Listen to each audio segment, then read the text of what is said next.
Welcome to another episode of Life and Whiskey. As always, I'm Jordan, and today we are going to go ahead and compare our winner from our original Four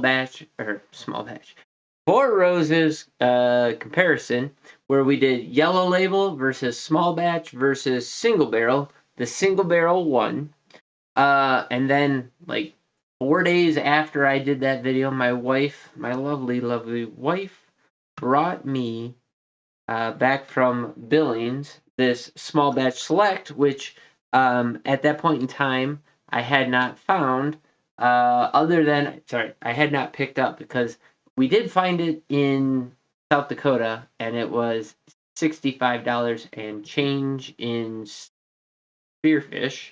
And so, interesting. Single barrel still very cheap to find. I could pick it up locally for $46.99. Compared to the small batch select, which is ringing in at $60.45 up in Billings. Now the proofs are a little bit different.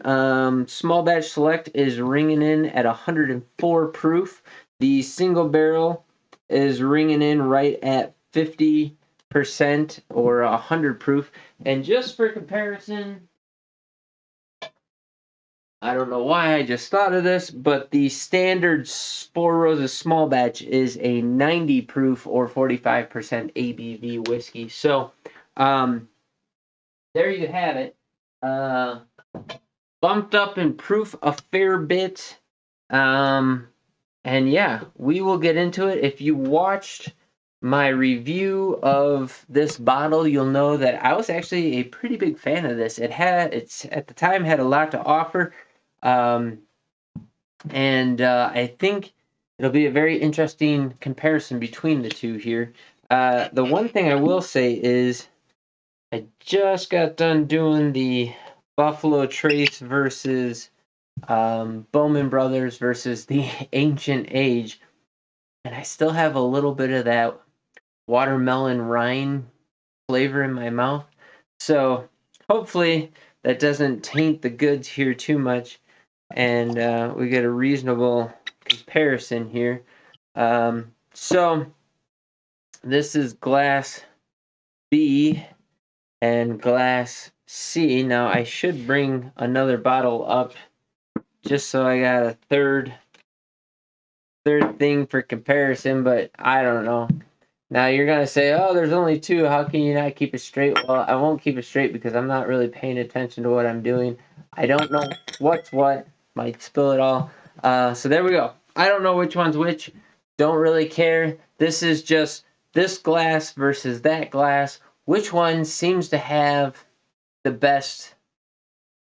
Which one is the best whiskey out of it? And it's sometimes difficult to compare stuff because, like, one will have a good nose versus one will have a good palate versus one will be like more flavors, more dense flavors.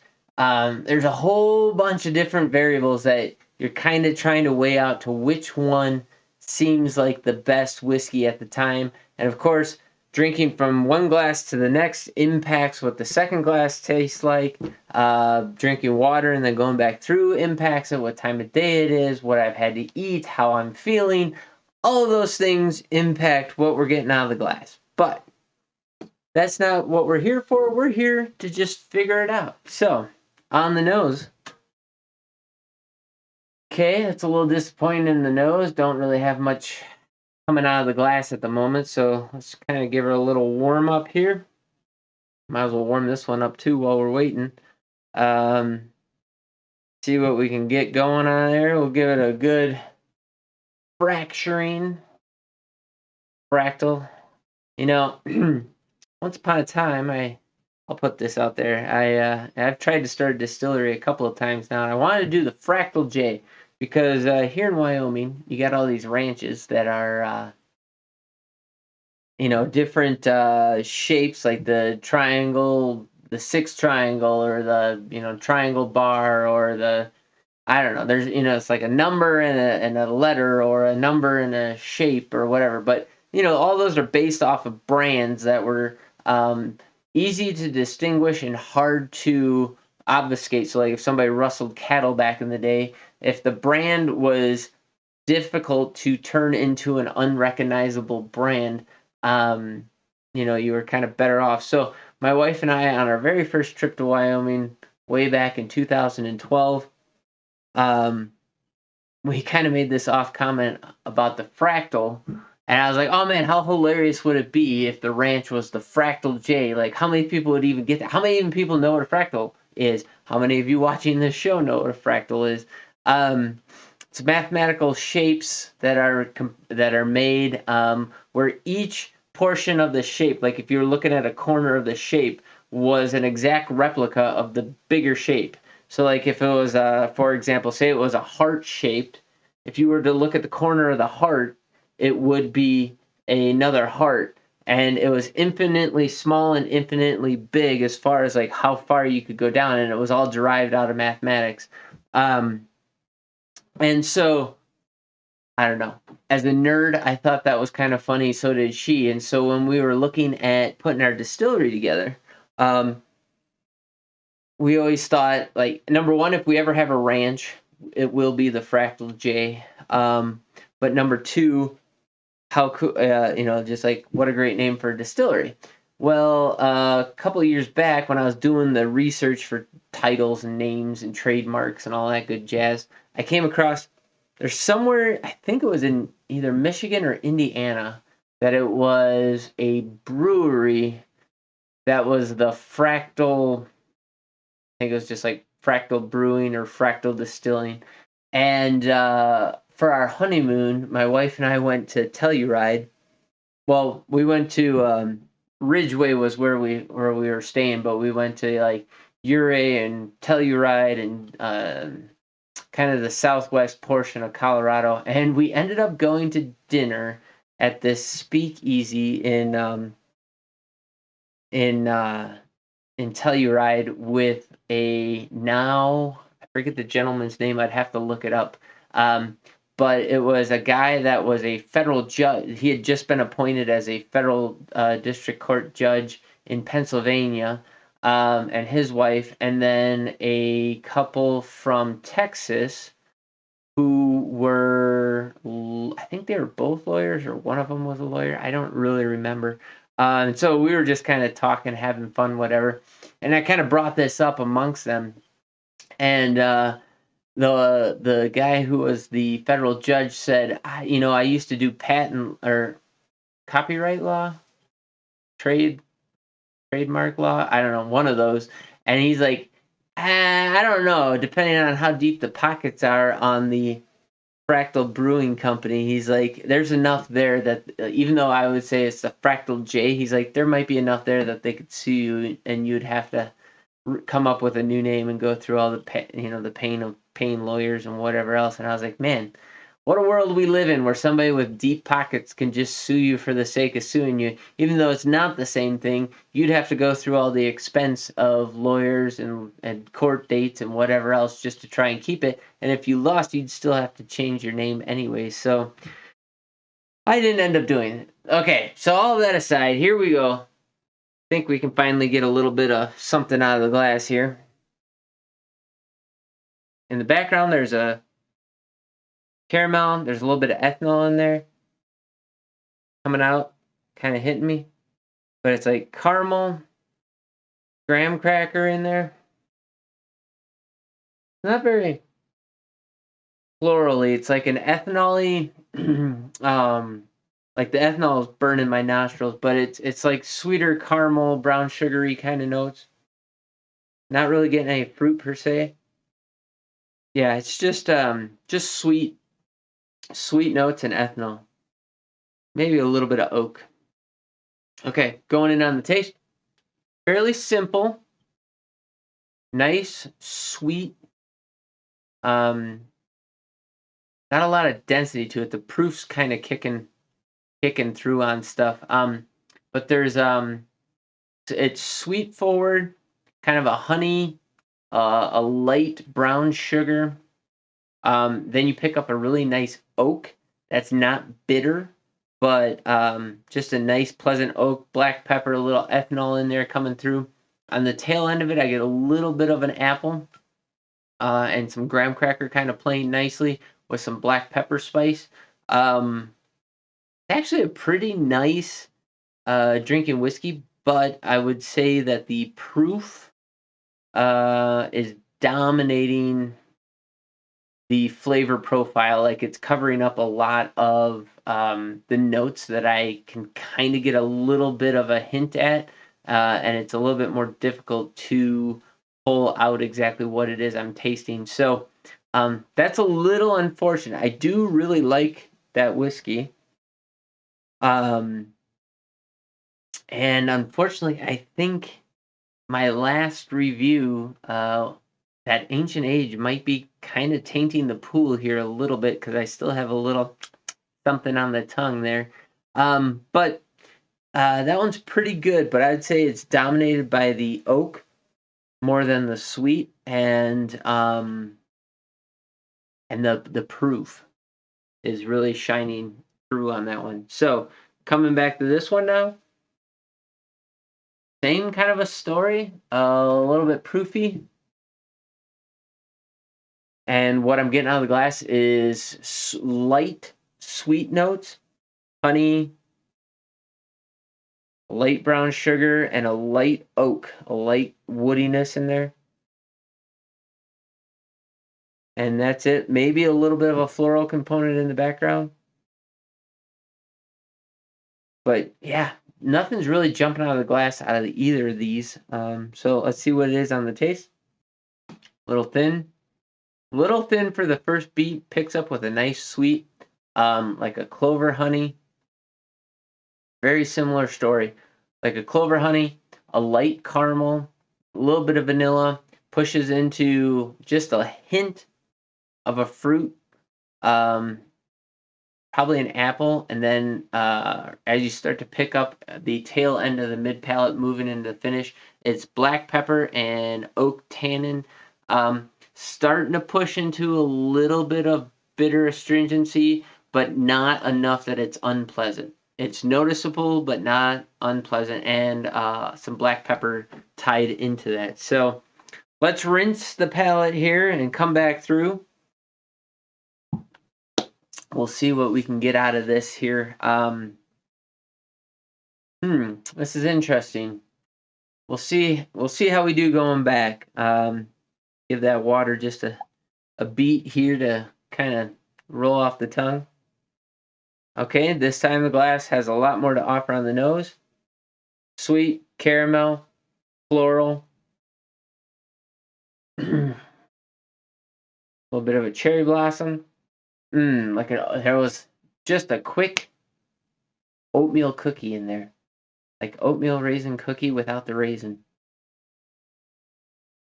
Maybe a little like oatmeal. So when I make oatmeal cookies, I got a recipe from my mom way back when, and I threw, 20 years ago, and I threw, because at the time, being a bachelor, I was like, whatever, I'm going to had some coconut shavings in there. So when I make my oatmeal cookies now, I use rolled steel oats and coconut, along with brown sugar and all that stuff. And whether or not I don't use raisins, I use craisins. But I got just like a quick hit of that, and man, so good.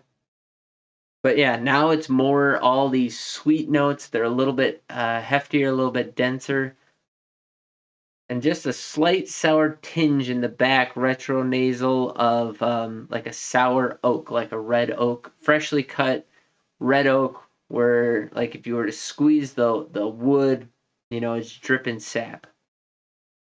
Just on the very back end of things. Going in on the taste.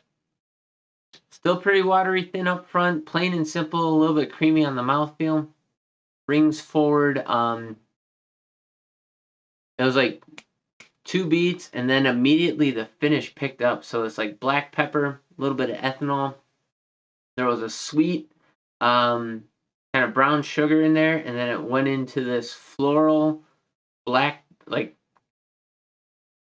floral on the bottom with black pepper layered over it with the ethanol on top for the finish, and that's what carried it home, with a little bit of graham cracker mixed in at the very tail end of it. So far I'm going to rank this one number 2. We'll see what this guy has to offer on the second pass here, especially going back this direction. Okay, we got a little more of a floral component in there. Okay, that time it was a very dense caramel, Christmas caramel, kind of a care package caramel from a neighbor. Yeah, that's what's coming out of the glass right now. It's not a caramel bomb because it's like this dense sweet with like this sour ethanol on the side that like it's like dense caramel that's really pleasant, and then there's this little spike off to the side that I can tell it's the ethanol burning the back of my nose, but there's like a sourness to it. I'm not sure anybody would really pick that up. It might be just picked up as the ethanol itself. But caramel, dark brown sugar, not really getting much beyond that, but like a nice rich dark caramel, caramel, I don't know what you want to call it. Same story, a little bit watery thin, not a whole lot of complexity. Ethanol, man, so this is tough. This one does not have much of the astringency. This one doesn't have a lot, but it's more than this one does. So there is a tannic bitterness on the tail end of this mixed with that black pepper. A little bit higher proof. I don't know, but if I have to guess, this one is the small batch select. Just because it drinks a little bit hotter than this one. I would say out of the two, this one has just a slight bit more character to it, but not a whole lot. Let's just say that this one has like 3 notes of to the flavor profile, and this one has 2 notes to the flavor profile. That might be the best way to say it. This one brings the ethanol. So on a head-to-head comparison, this one's actually kind of interesting and a little bit disappointing because I'm pretty sure that my last review is impacting how I'm sensing this, because every now and again I'm getting a little bit of that watermelon rind smell that I found in that ancient age. And it's kind of tainting this. But it's still a pretty decent whiskey. Going head to head, if this is the small batch, it is not worth the $60. But if you watch my review, my standalone review of it, I was actually really happy with this. And I think one of the things I'm going to do going forward is start taking non-distillery bottles against each other. So picking different bottles from different distilleries and pairing them against each other to see who's coming out on top. Maybe we will do it based on proof, and we'll just do 2 bottles head to head, kind of do like a March Madness kind of bracket style to see who wins out on things. Yeah, I don't know, but let's get into it. Let's see what we got here. This is C, and if this is B, I think that's exactly right. So B, if I remember correct, which was a while ago, I think B is single barrel, which makes our small batch select the winner here. And I think it's that way because I think B was the cheaper one, which 4 Roses for a single barrel, when you look at single barrels and you're coming in at under $47 compared to, man, think of all the single barrel products out there. Wild Turkey, the Rare Breed, let's see. I don't know. Seems like everybody has a single barrel these days, and most of them are running in that $60 range, somewhere in there. For that price, especially if you're a Four Roses fan, $47 is not a bad price, and you might just get lucky and get one of those honey barrels where it is off the charts delicious. The small batch select, $60, kind of spendy. It's a good pour, but the entire Four Roses lineup, if I have to be honest, I would say All of them are good drinking whiskeys. None of them are mind-blowing. I think several of these would beat the pants off of Eagle Rare or Buffalo Trace or even the Weller 107. We'll have that might be a good one to do distillery versus distillery to see who's winning out on those. I think, in my opinion, the Wild Turkey lineup and the Russells, those bottles might be the best bang for buck in whiskey right now. So if you're a fan of any of those, I would check those out. And if you're into bourbon at all, start looking into that lineup. See if it's anything that you can appreciate. Because if it is, like I said, that Wild Turkey 101 came out on top out of everything, and it's like $125 in almost every market. So it's worth checking out, especially for the price. Um, but you know what? Four Roses makes a good product. It's just not winning the day right now. But if you do pick up a Four Roses, if you can afford it, get the Small Batch Select. That is the overall winner of the Four Roses lineup that I have. So that includes the yellow label, the small batch, the single barrel, and now the small batch select. That is in order of price. And that's all I got to say. Drop in the comments down below if I'm wrong, if I'm right, what your experience is, and what you can pick up all the different bottles for, in particular on this video, the single barrel and the small batch select in your area. Drop that down below because, as always, I'm still trying to put together this library of prices. Very few people are doing it. Granted, I don't get the highest of viewerships, and so, because of that, if you take your views and then add into it the number of people who actually comment, and then how many people are actually willing to put prices and locations, and by locations, I just mean like states. Put the state that you're in and the price you can find it for. If you want to put the city, if you're in a big city where it's, nondescript, where you can just be like, oh, I live in Chicago, great, throw that in there. I would be more than happy to start putting that together. The goal of this channel, as always, is explore whiskey, have fun, give you some information, and provide you my thoughts and opinions on stuff, and help you, hopefully, to spend your money more wisely so that you don't have to spend the money that I have spent on whiskey to help you find the bottles that you are going to like most.